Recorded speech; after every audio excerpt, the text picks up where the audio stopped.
Hello friends, இன்னைக்கு காலையில் நாங்கள் நேரமே வந்து டீ போட்டு குடிச்சாச்சுங்க. டீ குடிச்சிட்டு வந்து இன்னைக்கு திங்கக்கிழமை, அதனால ஸ்கூலுக்கு வந்து லஞ்ச் பாக்ஸ் எல்லாம் செஞ்சு பீட்ரூட் புடலங்காயும் கட் பண்ணி எடுத்து வச்சுட்டேங்க.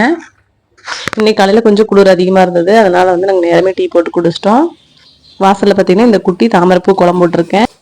இன்னைக்கு கத்திரிக்காய் உருளைக்கிழங்கு முருங்கைக்காய் போட்டு சாம்பார் வந்து ரெடி பண்ணிட்டு இருக்கேங்க. இது கூடவே பருப்பு தண்ணி எடுத்து ரசமும் ரெடி பண்ணியாச்சு. நேற்று இந்தியா பாகிஸ்தான் மேட்ச் போட்டிருந்தாங்க. நாங்கள் வந்து ஸ்கூல் படிக்கும்போது இந்தியா பாகிஸ்தான் மேட்ச்னா அவ்வளோ இன்ட்ரெஸ்ட்டாக பார்ப்போம். இப்போ நம்ம குழந்தைங்க வந்து அதே மாதிரி இன்ட்ரெஸ்ட்டோட பார்க்கும்போது ரொம்ப நல்லாயிருக்கு. நம்ம வீரர்கள்லாம் பார்த்தீங்கன்னா திறமையாக விளையாண்டு சூப்பராக ஜெயிச்சிட்டாங்க. சாம்பார் ரசத்து கூட புடலங்காய் பொரியலும் பீட்ரூட் பொரியல் பண்ணிடலாம் அப்படின்ட்டு ரெடி பண்ணி வச்சுருக்கேங்க. இப்போ புடலங்காய் பார்த்தீங்கன்னா தோலெல்லாம் சீவிட்டு பொடி பொடியாக கட் பண்ணி எடுத்து வச்சுருந்தேன். ரெண்டு பொரியலுமே பார்த்தீங்கன்னா எண்ணெய் ஊற்றி கொஞ்சமாக கடுகு உளுந்து பருப்பு போட்டு கருவேப்பிலை வெங்காயம் போட்டு நல்லா வதக்கி விட்டாச்சுங்க. இது கூட கட் பண்ணி வச்சுருக்கிற காயெல்லாம் வந்து பார்த்தீங்கன்னா உள்ளே போட்டாச்சு. ரெண்டு காய்க்குமே வந்து தண்ணி ஊற்றியாச்சுங்க. தண்ணியில் வந்து நல்லா காய் வேகட்டும். இப்போ நம்ம காய்க்கு தேவையான அளவு உப்பு சேர்த்துக்கலாம். இது கடையில் பார்த்தீங்கன்னா சாம்பார் வந்து ரெடி ஆயிடுச்சுங்க. சாம்பாருக்கு வந்து நான் தேங்காய் பூ சேர்த்துட்டு அது ஒரு வேறு பாத்திரத்துக்கு மாற்றி வச்சுட்டேன். இந்த சாம்பார் கூட ஒரே ஒரு மாங்காய் மட்டும் நீங்கள் ஆட் பண்ணிட்டீங்கன்னா இன்னும் தூக்கலாக இருக்கும் சாம்பார்.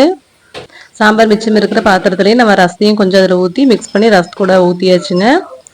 நம்ம ஊற்றின தண்ணியெல்லாம் சுண்டி காய் வந்து நல்லா வெந்துருச்சுங்க. உப்பு ஆட் பண்ணிவிட்டு தண்ணி நல்லா சுண்டின பிறகு நம்ம தேங்காய் பூ சேர்த்துக்கலாம். புடலங்காயுமே பார்த்தீங்கன்னா ஓரளவுக்கு நல்லா வெந்துருச்சு.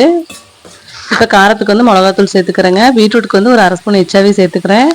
பீட்ரூட் லைட்டாக இனிப்படிக்கும், அதனால் கொஞ்சம் காரம் எச்சா போட்டுட்டேன். இது கூட புடலங்காய்க்கும் மிளகாத்தூள் சேர்த்துட்டேன்.